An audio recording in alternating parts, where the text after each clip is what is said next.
Dragon Ball Super episode 54 was yet another really satisfying episode. It contains a lot of new information, enjoyable moments, and at the end it left us on a cliffhanger. The animation quality was also above average. Overall, I'm rating it 7.8 out of 10. Before going into detailed analysis, I want to highlight the top 3 moments of this episode. Number 3. Gowasu promotes Zamasu. This one was a WTF moment. Gowasu is like, hey, my student has recently lost his mind. He wants to destroy the mortals going against the rules. His tea brewing skills degraded. He got his ass whooped by a mortal and then would sneak attack if I didn't stop him. This sounds like the perfect time to officially promote him to a full-fledged Kaioshin. Also, it must be the perfect time to show him and educate him about the use of the time rings and give him the earring which can be used for fusion. I mean, what the fuck, Gowasu? You are literally giving him all the resources required for causing something like the Black Chaos. It almost feels like, subconsciously, Gowasu also wants to destroy the mortals. It is like when your son returns home after getting bullied at school. You buy him a gun and show him how to use it, and tell him that you're not saying he should use it, it is just for educational purpose. It would be really badass if he used it, but that's of course not the right thing to do. I'm absolutely not suggesting you to take this to school, and also I'm not going to take the gun away from you because I trust you. Number 2. Future Trunks got his motivations back. After failing to do anything at all against Goku Black in the future timeline, and after going through some really traumatic time, Trunks lost all confidence in him. After hearing Goku fights the likes of Kaioshins and even the God of Destruction, he started feeling he's next to useless. Vegeta noticed, and obviously he's not going to let Trunks leave like that. So he gave him an intense training session and beat the shit out of him to the point he felt like he really needs to train again. And that message was sent when he sneakily headbutted Vegeta, taking the advantage of the distraction created by Bulma.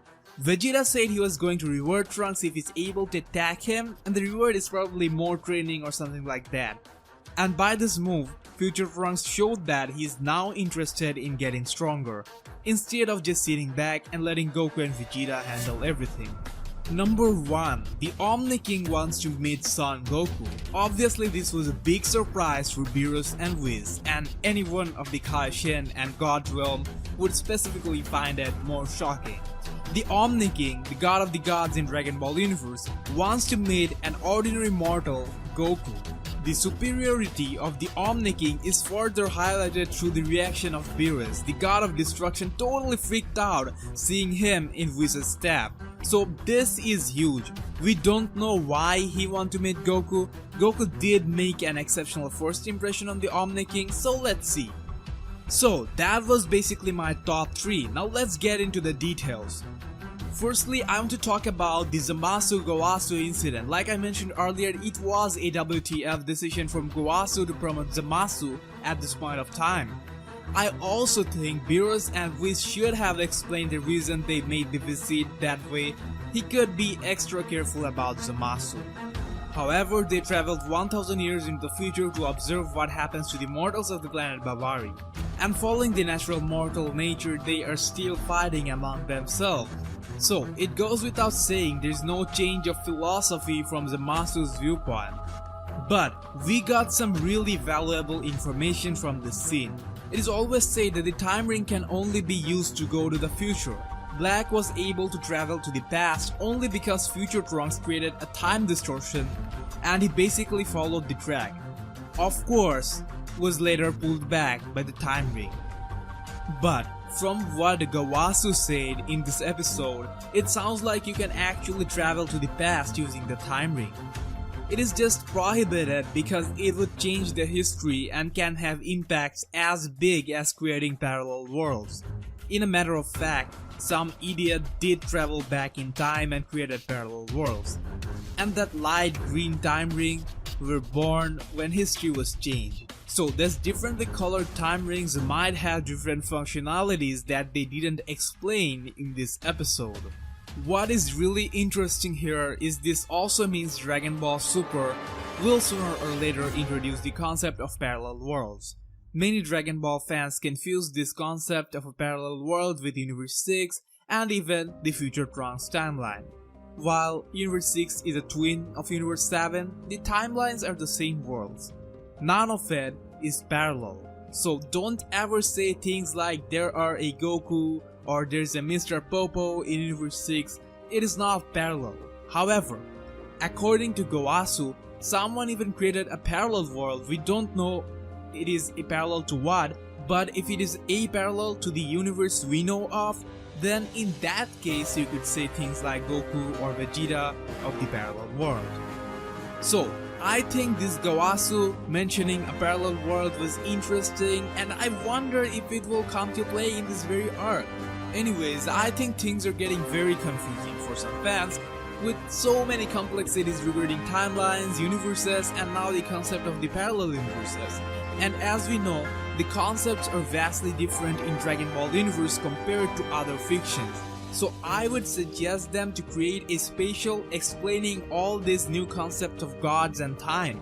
Also, Zamasu's evil intention was highlighted again, further hinting towards his involvement with Goku Black. He is now wearing that green Potara earring on his left ear as shown in DVH opening. When Toriyama first announced the arc, he made an announcement that it will feature a battle surpassing time and space that will even involve Kaioshin, the god of destruction, and even the Omni King. So, we already had Kaioshin and Beerus involved, and thus I believe Omni King will get involved with this black issue. However, his reason of inviting Goku over could be different.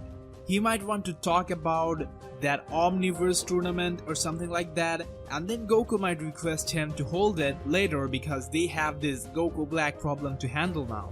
The real complexity here is the Omni King is all powerful, so if he is on Goku's side, he just can wipe out Goku Black and solve the issue.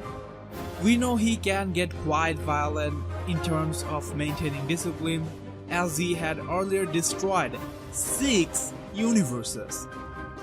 The reason hasn't been mentioned yet, but it is quite possible that those universes were under some Makaioshians or evil entities who were manipulating time, and he just didn't want it to spread to other universes. Or could it be something related to the parallel world Gowasu mentioned earlier on? I think they will create a situation where the Omni King would stand in a position where if he wants he can destroy Goku Black. But since he's so much related to time and all, destroying him like that could cause harm to all the universes and mess things up.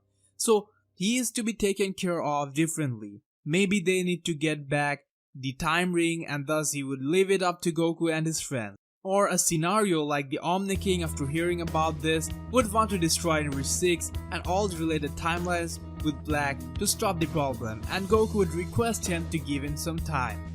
So the Omni King would be involved in this sense, or maybe his involvement would remain restricted to giving guidelines to Goku. We can only wait to find out more about this. This episode also highlighted that weird crush Mai has on Future Trunks. She actually had a daydream where Future Trunks was about to kiss her. This kid, Future Trunks, and Mai's story is really getting weird. I think Future Mai will be the one to put a stop to it. Vegeta did a very decent job to motivate Future Trunks. Goku and Vegeta's training motivations emphasize more on them becoming stronger. As much a badass Future Trunks was, he always trained or fought to protect his loved ones only. He rarely ever wanted to train for the sole purpose of getting stronger. So after knowing how strong Goku and Vegeta is, he was kind of willing to sit back and let them handle it. But Vegeta's intense beat up perhaps made him realize that he needs to man up. Vegeta kind of tried to pull a Kabe SSG on him, and he was successful even this time in a slightly different way. So at this point, Dragon Ball Super is really doing well with the story. Some fans are getting impatient and thinks the pacing is too slow. But I absolutely love it, because the pacing is very similar to that of DBZ, which was absent in DBGD, or in the earlier arcs of DBS. The main story feels way more involving if we get time to be attached to the characters first. I will soon upload my Dragon Ball Super episode 55 preview breakdown, where I will talk about those small Kaioshins and whiz looking guys on Omni King's place. Well, that's all for now. Check out my Facebook page Dragon Ball Fans for daily news and updates. Also, you can join the Dragon Ball group and share your theories there, and my admins will forward the good ones to me.